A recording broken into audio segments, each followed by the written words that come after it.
Hi hello മക്കളെ, എല്ലാ മക്കൾക്കും എജ്യുമേറ്റിൻ്റെ ഇന്നത്തെ ക്ലാസ്സിലേക്ക് സ്വാഗതം.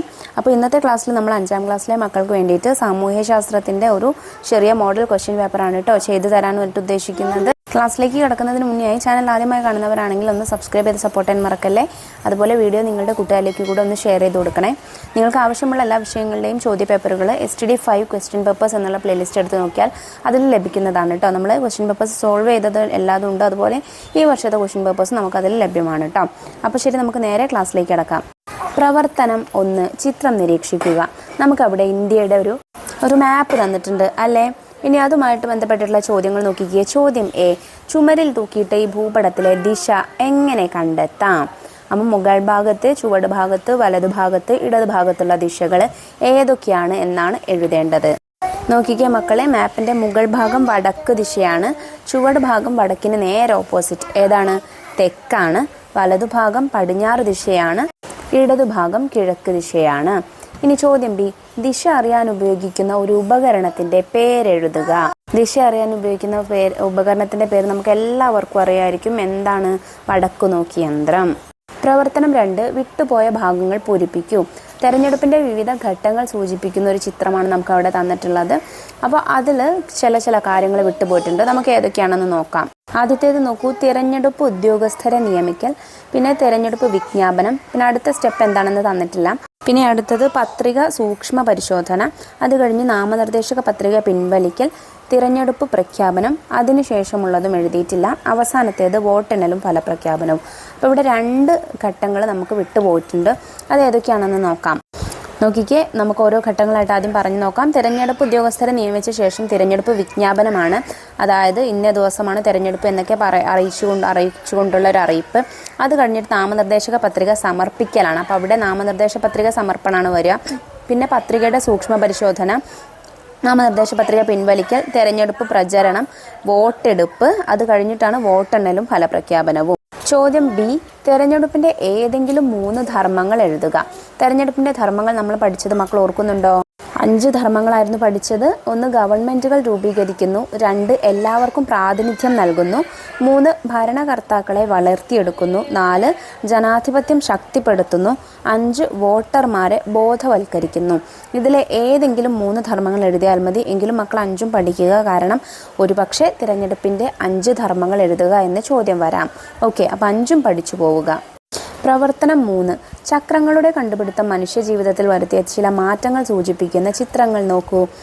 ചോദ്യം എ, മറ്റെന്തെല്ലാം മാറ്റങ്ങളാണ് ചക്രങ്ങളുടെ വരവോടെ മനുഷ്യ ജീവിതത്തിൽ സംഭവിച്ചിട്ടുള്ളത്? കുറിപ്പ് തയ്യാറാക്കുക.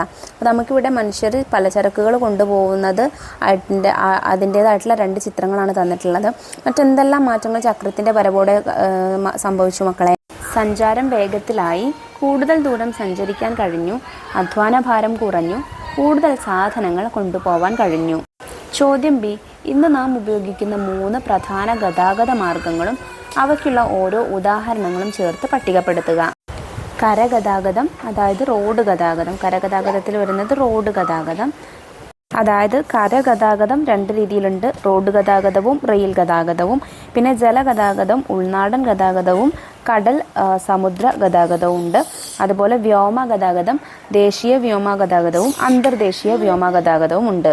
ചോദ്യം സി, ലോകത്തെ 2ാമത്തെ വലിയ റോഡ് ശൃംഖല ഏത് രാജ്യത്താണ്? അതിന് ഓപ്ഷൻസ് തന്നിട്ടുണ്ട്. 1 ചൈന, 2 ഇന്ത്യ, 3 ഇംഗ്ലണ്ട്, 4 ജർമ്മനി. ഇന്ത്യയിലാണ് കേട്ടോ. പ്രവർത്തനം 4, വിട്ടുപോയ ഭാഗങ്ങൾ പൂരിപ്പിക്കുക. ജനാധിപത്യത്തിൻ്റെ സവിശേഷതകൾ എന്നുള്ള നമുക്ക് ഫ്ലോ ചാർട്ടല്ല, പിക്ചറൈസേഷനാണ്, ചിത്രീകരണമാണ് നമുക്ക് തന്നിട്ടുള്ളത്. അതിൽ നോക്കിക്കേ കൊടുത്തിട്ടുള്ള കാര്യങ്ങൾ. ജനാധിപത്യ സംവിധാനത്തിൽ ഡാഷ് പരമമായ അധികാരം, നിയമത്തിന് മുന്നിൽ എല്ലാവർക്കും ഡാഷ് ഉറപ്പുവരുത്തുന്ന നിയമവാഴ്ച, സ്വാതന്ത്ര്യവും നീതിപൂർവകവുമായ ഡാഷ്, ജനങ്ങളെയും ഭരണകൂടത്തെയും തമ്മിൽ ബന്ധിപ്പിക്കാൻ സഹായിക്കുന്ന ഡാഷ് വാർത്താ മാധ്യമങ്ങൾ, ഗവൺമെൻറ്റിനെ വിമർശനങ്ങളിലൂടെ മെച്ചപ്പെടുത്താൻ സഹായിക്കുന്ന ഡാഷ്, സ്വാതന്ത്ര്യവും നിഷ്പക്ഷവുമായ നീതിന്യായ വ്യവസ്ഥ. നമുക്കിത് എങ്ങനെ പൂരിപ്പിക്കാം?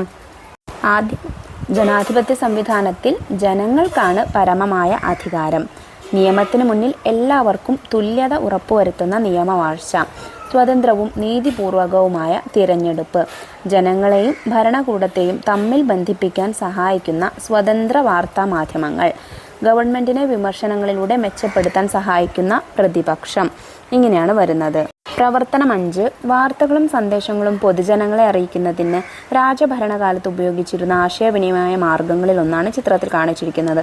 അതായത് വിളംബരം ചെയ്ത് അറിയിക്കുക. ചോദ്യം എ. ആദിമ മനുഷ്യർ ആശയങ്ങൾ കൈമാറാൻ ഉപയോഗിച്ചിരുന്ന മാർഗങ്ങൾ ഏതൊക്കെ? ശരീരമുഖചലനങ്ങളിലൂടെ, തീയും പുകയും ഉപയോഗിച്ച്, ചിഹ്നങ്ങൾ ഉപയോഗിച്ച്. ചോദ്യം ബി. സുമേറിയക്കാർ വികസിപ്പിച്ചെടുത്ത ലിപി അറിയപ്പെടുന്നത് എന്താണ്? ഹൈറോഗ്ലിഫിക്സ്, ക്യൂണിഫോം, സംസ്കൃതം, ചൈനീസ്. ക്യൂണിഫോം ലിപിയാണ് സുമേറിയക്കാർ വികസിപ്പിച്ചെടുത്തത്. ചോദ്യം സി. ആധുനിക കാലത്ത് വാർത്തകളും സന്ദേശങ്ങളും കൈമാറുന്നതിന് ഉപയോഗിക്കുന്ന മാർഗങ്ങൾ എന്തെല്ലാം? ഫോൺ, കത്ത്, ടെലിവിഷൻ, ഓൺലൈൻ സംവിധാനങ്ങൾ, പത്രങ്ങൾ തുടങ്ങിയ മാർഗങ്ങളെല്ലാം ഉപയോഗിക്കുന്നുണ്ട് നമ്മൾ ഇന്നത്തെ കാലത്ത്. പ്രവർത്തനം 6. ചിത്രം നിരീക്ഷിച്ച് ചുവടെ ചേർക്കുന്ന ചോദ്യങ്ങളുടെ ഉത്തരം കണ്ടെത്തുക. നമുക്ക് ഇന്ത്യയുടെ ഒരു മാപ്പാണ് തന്നിട്ടുള്ളത്. ഇനി താഴെ ചോദിച്ചിട്ടുള്ള ചോദ്യങ്ങൾ നോക്കിക്കേ. ആദ്യത്തേത്, ഇന്ത്യയുടെ കിഴക്ക് ഭാഗത്തുള്ള കടൽ ഏതാണ്? ബംഗാൾ ഉൾക്കടലാണ്. 2. ഇന്ത്യയുടെ പടിഞ്ഞാറ് ഭാഗത്തുള്ള കടൽ ഏതാണ്? അറബിക്കടലാണ്. പിന്നെ 3. ഇന്ത്യയുടെ തെക്ക് ഭാഗത്തുള്ള അയൽ രാജ്യം ഏതാണ്? ശ്രീലങ്കയാണ്. 4. ഇന്ത്യയുടെ തെക്കേ അറ്റത്തുള്ള കേന്ദ്രഭരണ പ്രദേശം ഏതാണ്? മാഹിയാണ്. 5. അരുണാചൽ പ്രദേശ് ഇന്ത്യയുടെ ഏത് ഭാഗത്താണ് സ്ഥിതി ചെയ്യുന്നത്? വടക്ക് കിഴക്ക് ഭാഗത്താണ്. പ്രവർത്തനം 7. കേരളത്തിലെ ഒരു ഗ്രാമപഞ്ചായത്തിൻ്റെ രൂപരേഖ താഴെ തന്നിട്ടുണ്ട്. അത് നോക്കുക. എന്നിട്ട് തന്നിരിക്കുന്ന സൂചികകൾ ഭൂപടത്തിലെ എന്തിനെല്ലാം സൂചിപ്പിക്കുന്നു എന്ന് കണ്ടെത്തുക.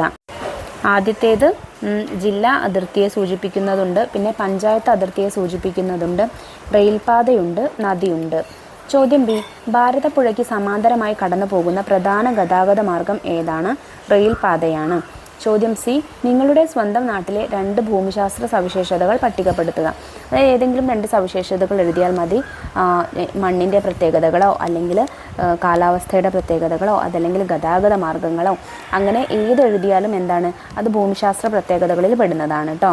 അപ്പോൾ മക്കളെ, ഇക്കാര്യങ്ങളൊക്കെ ഒന്ന് നോക്കി പോവുക. പരീക്ഷയ്ക്ക് വരാൻ സാധ്യതയുള്ള പ്രധാനപ്പെട്ട ചോദ്യങ്ങളാണ് കേട്ടോ ഇതൊക്കെ. ജനാധിപത്യത്തിൻ്റെ സവിശേഷതകളും ജനാധിപത്യത്തിൻ്റെ പ്രത്യേകതകളും അതിൻ്റെ ഘട്ടങ്ങളും തിരഞ്ഞെടുപ്പിൻ്റെ ഘട്ടങ്ങളും, പിന്നെ ഒരു മാപ്പിൽ എങ്ങനെയൊക്കെയാണ് നമുക്ക് ദിശകൾ അറിയേണ്ടത്, അതുപോലെ മാപ്പിൽ എങ്ങനെയൊക്കെയാണ് സൂചികകൾ, ഏതൊക്കെ ചിഹ്നങ്ങൾ ഏതൊക്കെ കാര്യങ്ങളെ സൂചിപ്പിക്കുന്നതാണ് എന്നുള്ള കാര്യങ്ങളൊക്കെ പഠിച്ചു പോവുക. അതുപോലെ ഗതാഗത മാർഗം, പിന്നെ ഇതിൽ പറയാത്ത പോലെ ഒരു പോയിൻ്റൂടെ പറയാം. ഗതാഗത മാർഗത്തിൻ്റെ ഓരോന്നിൻ്റെയും പ്രത്യേകതകൾ പഠിച്ചു പോകണം. റോഡ് ഗതാഗതത്തിൻ്റെ പ്രത്യേകതകൾ എന്താണ്? റെയിൽവേയുടെ പ്രത്യേകതകൾ എന്താണ്? അതുപോലെ വ്യോമഗതാഗതത്തിൻ്റെ പ്രത്യേകതകൾ എന്താണ്? ജലഗതാഗതത്തിൻ്റെ പ്രത്യേകതകൾ എന്താണ്? മെച്ചങ്ങൾ എന്താണ്? മേന്മകൾ എന്താണ്? ഈ കാര്യങ്ങളൊക്കെ പഠിച്ചു പോവുക. അപ്പോൾ ശരി, നന്നായിട്ട് പരീക്ഷ എഴുതൂ. താങ്ക്